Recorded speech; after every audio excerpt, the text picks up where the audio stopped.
अपमान बना वरदान। शुक्रवार का दिन था। दफ्तर और स्कूल में गुरु पूर्णिमा की छुट्टी थी। तब आराम से सो रहे थे मालती जी। धीरे से रसोई में गईं और 2 कप चाय बनाकर बरामदे में बैठ गईं और बोली, सुनते हैं, चाय बन गई है, आ जाइए। बाहर हल्की धूप और हवा भी अच्छी चल रही थी। अब विटामिन डी के लिए दवाई खाना अच्छी बात नहीं है। जब फ्री में भगवान विटामिन डी बांट रहे हैं तो कमरे में क्यों बैठे हैं? मालती जी ने मुस्कुराते हुए अपने पति किशोर बाबू से कहा। किशोर बाबू कमरे से बोले, आता हूँ भाग्यवान।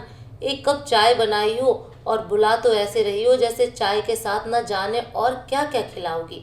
सही कहते हैं लोग, कमाओ पति लाख का और रिटायर पति खाक का।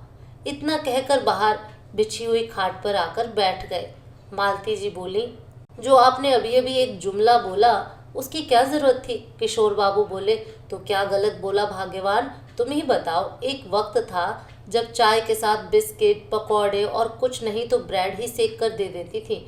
अब देखो, सुबह हो या शाम, बस 1 कप चाय के साथ पानी दे देती हो। वह इसलिए कि अब मैं कम कमाता हूँ।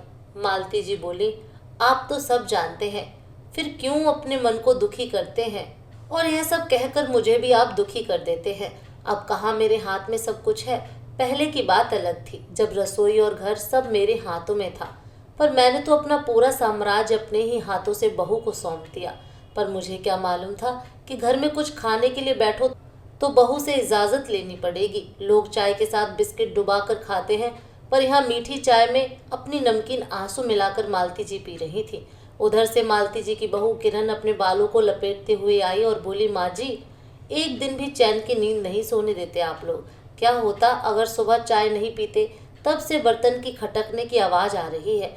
मेरा नहीं तो कम से कम अपने बेटे का तो ख्याल करो।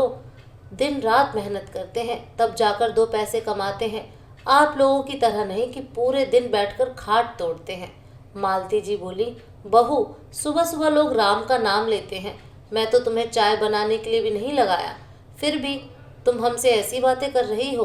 किरण तमतमाकर बोली, आपको पता है ना, पूरा दिन इनका इंतज़ार में मैं भी आराम नहीं कर पाती हूँ। सोचा था आज थोड़ा सो लूँगी, पर आप दोनों से वह भी देखा नहीं गया। किशोर बाबू बोले, बहू, तुम्हारी नींद खराब हो गई, उसके लिए माफ़ी चाहूँगा। अगर तुम विकास के लिए दिन में जागती हो तो अपना पत्नी धर्म निभाती हो, कुछ घंटे पति के लिए जागती हो, तो इतनी तकलीफ इस माँ ने कई रातें अपने बेटे की नींद के लिए कुर्बान की हैं। क्या उसका कोई मोल नहीं? इसने तुम्हें नहीं जगाया कि तुम्हारी नींद ना खराब हो, फिर भी तुम इस बेचारी को ही सुना रही हो। बोरी छोड़िए, मुझे आज आप लोगों से बहस नहीं करनी, वरना बेकार में बात का बतंगड़ बनेगा। इसके लिए ना तो मेरे पास वक्त है, ना ही आपके बेटे के पास। इतना कहते हुए किरण वहाँ से चली गई। किशोर बाबू और मालती जी एक दूसरे का चेहरा देखने लगे। करीब 9 बजे विकास उठा तो किरण ने मुस्कुराते हुए उसे चाय दी और बोली, नाश्ते में क्या बनाना है? विकास बोला, आज छुट्टी है, मैं बाहर से कुछ खाने के लिए ले आता हूँ। वैसे कहाँ हर रोज़ तुम्हें आराम मिलता है। विकास के इतना कहते ही किरण खुश हो गई और फ़ोन लेकर एक किनारे पर बैठ गई। विकास भी अपने फ़ोन पर लगा था। तभी मालती जी आई और बोली, बेटा विकास, मेरी एक बात सुनो। विकास फ़ोन में इतना बिजी था कि मालती जी के 2-3 बार कहने पर भी नहीं सुना। किशोर बाबू अपनी कड़क आवाज़ में बोले, विकास, तुम्हारी माँ तुमसे कुछ कह रही है। विकास ने मुड़कर देखा और तमक कर बोला, बाबूजी, अगर मैं नहीं सुन रहा इसका मतलब है कुछ ज़रूरी काम कर रहा हूँ। आप लोगों की फालतू बातों के लिए मेरे पास वक्त नहीं है। किरण भी गुस्से भरी नज़रों से मालती जी की ओर देखने लगी तो मालती जी किशोर बाबू के कंधे पर हाथ रखकर बोली, जाने दीजिए, हो सकता है ज़रूरी काम कर रहा होगा। किरण बोली, देख लिया आपने, एक दिन जब आप इन लोगों के साथ वक्त नहीं कटता तो मेरे बारे में सोचिए, पूरा दिन मैं कैसे अपना समय काटती हूँ। आप आराम से चाय पीजिए, मैं देखती हूँ इनको। किरण उठकर चारपाई के पास गई और बोली, बताइए क्या तकलीफ है आप दोनों को? क्यों नहीं हमें 2 पल चैन से बैठने देते हैं? मालती जी बोली, बहू, कोई परेशानी नहीं है, बस मैं ये कह रही थी कि विकास बाहर से खाना खाने की बात कर रहा है, पर बाहर का खाना तो हम दोनों को नहीं पचता है। ऊपर से 9 बज चुके हैं, इनकी दवाई लेने का वक्त हो गया है। अगर तुम घर में ही कुछ बना देती तो। किरण बोली, बस अपने सुख से मतलब है आप दोनों को, 2 पल हमें चैन से बैठने नहीं देते। ऊपर से यह उम्मीद की कि मैं आपके लिए घर में खाना बनाऊंगी? अगर इतनी ही दिक्कत है तो अपने लिए 4 रोटी बना लीजिए और कल रात की दाल रखी हुई है, उसके साथ खा लीजिए। इतना कहते हुए किरण वहां से चली गई।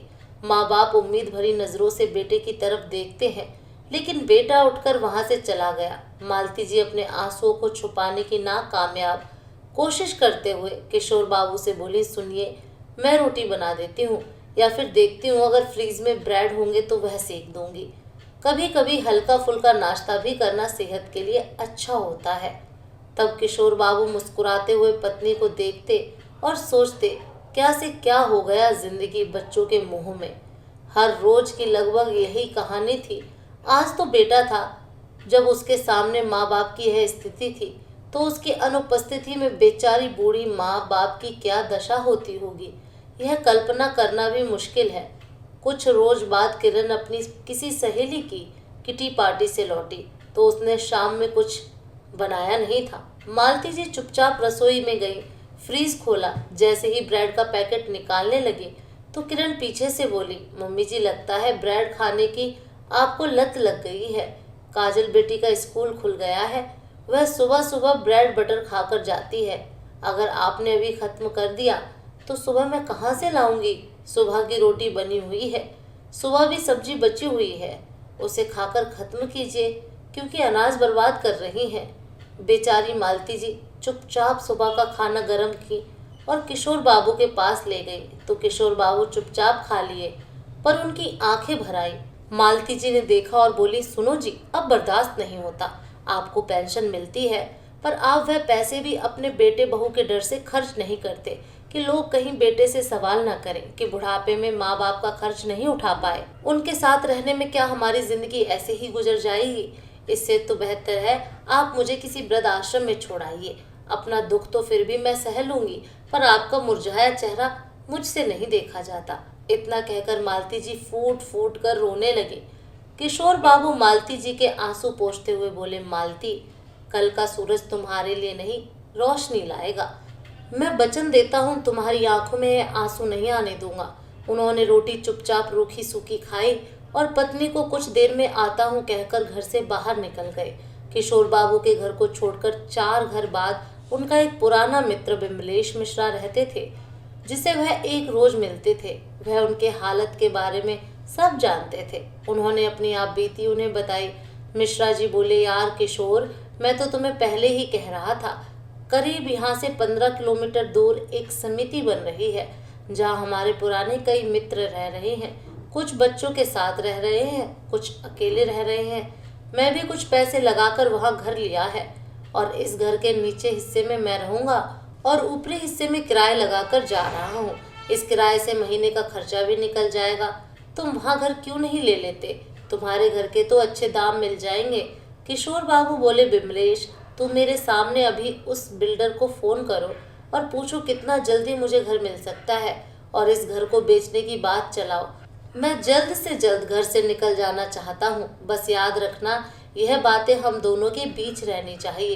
बिमलेश जी किशोर जी की बात करवाई और सब तय करवा दिया। कुछ घंटे बाद किशोर जी घर लौट आए तो किरण दरवाजे पर ही बोली, बाबूजी, यह क्या नया शौक पा लिया है? यह कोई घर आने का समय है?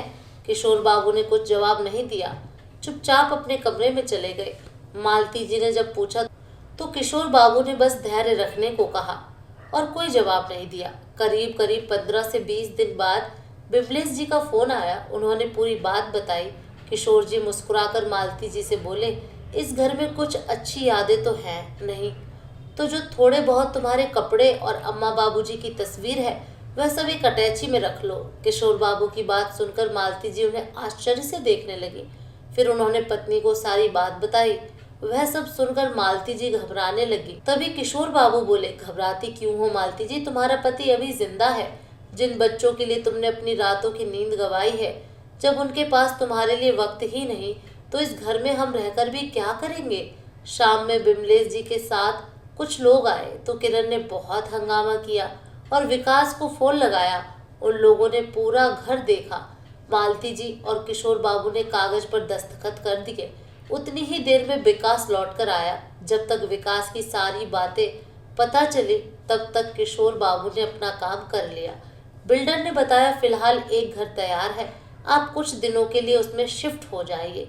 करीब 1 महीने बाद आपका फ्लैट भी तैयार हो जाएगा। हम आपको उसमें शिफ्ट करवा देंगे, कोई परेशानी नहीं होगी। विकास ने अकड़ कर पूछा, बाबूजी यह सब क्या चल रहा है? क्या कोई मुझे कुछ बताएगा? किशोर बाबू बोले, तुम्हारे पास हमारे लिए वक्त कहाँ है? तुम कहते तो हो बता देता हूँ। यह घर मैंने बेच दिया है और अपने लिए एक नया घर खरीद भी लिया है। आज के आज हम उस घर में शिफ्ट हो रहे हैं।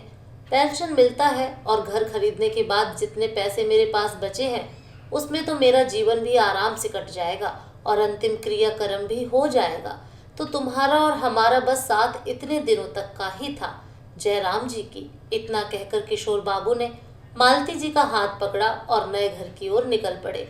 पीछे से बेटा बहू गिड़गिड़ाते हुए बोले, बाबूजी आप हमारे साथ ऐसा कैसे कर सकते हैं? कोई माँ अपने बच्चों के साथ ऐसे कैसे कर सकती है? मालती जी एक पल को रुकी और बोली, जो तुमने हमारे साथ किया अभी तो उसका फल भोगना तुम्हें बाकी है और वह फल तुम्हारे बच्चे तुम्हें देंगे। हमने तो सिर्फ तुम्हें घर से निकाला है और हमने तो अपने क्रियाक्रम तक का इंतजाम कर लिया है। तुम अब अपने बारे में सोचो। इतना कहकर वह अपने आंसुओं को पोंछते हुए निकल गए और फिर कभी मुड़कर अपने बेटे बहू और मतलबी रिश्तों को याद नहीं किया, जिन्होंने ना तो कभी वक्त दिया था ना ही कभी सामान। बेटे बहू भी एक किराए के घर में शिफ्ट हो गए। समय बीतता गया। विकास का बच्चे भी अब बड़े हो चुके थे। उन्होंने भी अपने मम्मी पापा के साथ ऐसा ही व्यवहार किया जैसा उन्होंने अपने माता पिता के साथ किया था। अब दोनों पति पत्नी बुढ़ापे में दर दर की ठोकरें खाते फिरते हैं। आज उन्हें 2 वक्त की रोटी भी नसीब नहीं होती। यह समय का चक्र है दोस्तों, जो जैसा करेगा वैसा ही भरेगा। मित्रों, मैं यह नहीं कहती कि सभी बच्चे बुरे होते हैं, पर जिन पर बीतती है उस माता पिता के कष्ट को भी नजरअंदाज नहीं किया जा सकता है। क्या किशोर बाबू ने अपने बेटे के साथ अन्याय किया था? क्या उनका फैसला गलत था? कमेंट करके जरूर बताएं।